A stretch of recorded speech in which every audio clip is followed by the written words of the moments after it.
Yo, yo, yo, good morning. Grateful for another maggot-free day above the dirt, Jersey Shore. Check it out.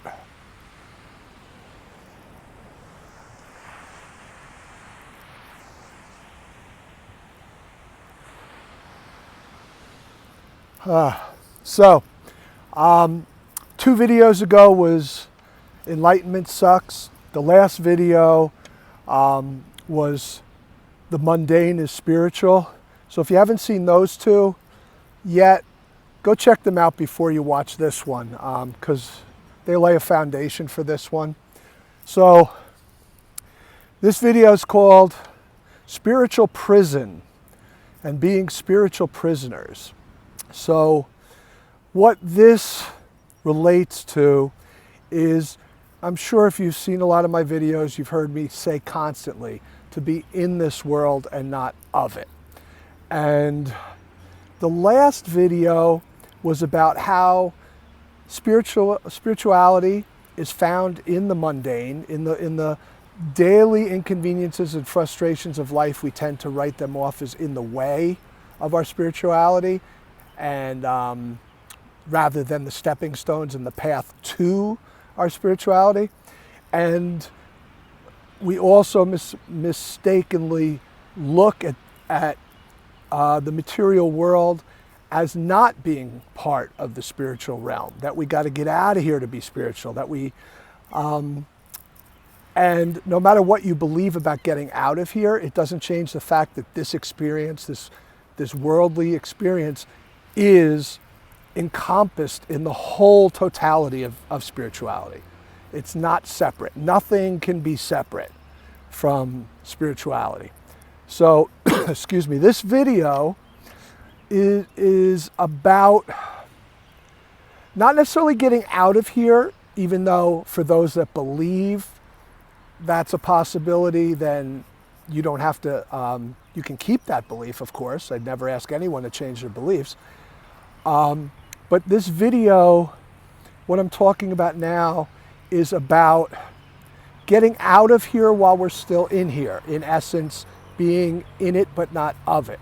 So the metaphor I love is that when someone's in prison, even if they're the most model prisoner and they have the best behavior and they are rewarded with the greatest privilege of everyone else in the prison, they're still in prison, right?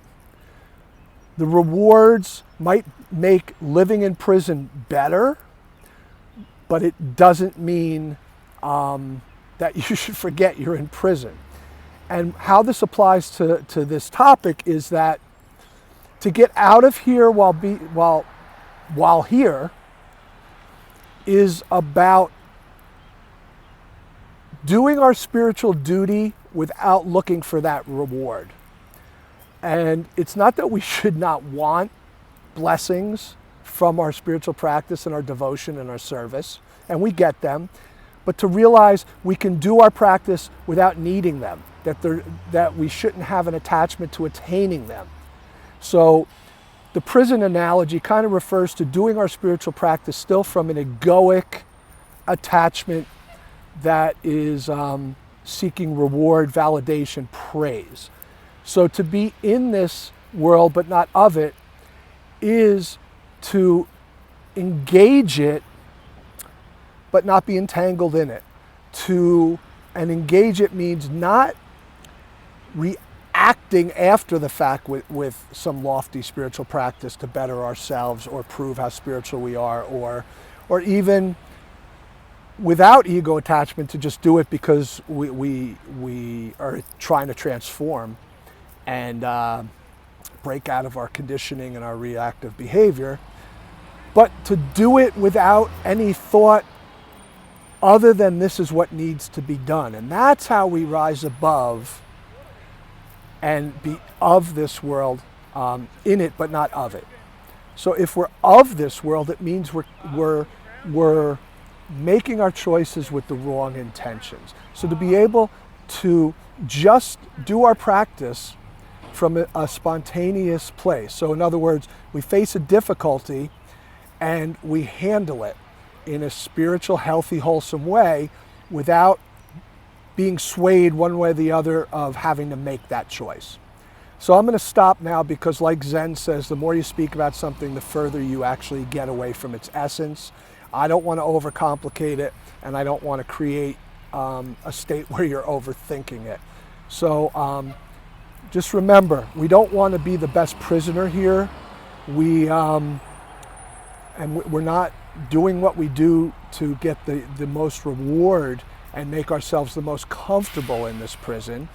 It's and that's a part of it in a subtle way. Of course, we're not wishing for pain and suffering, but at the same time to realize that wishing for rewards and doing things to reward ourselves, to praise ourselves, is not the most pure motivation, and that's what keeps us a prisoner. So I hope that was helpful. I hope I didn't overcomplicate it, and I hope you're not way overthinking it. So have a great maggot-free day above the dirt. Peace out.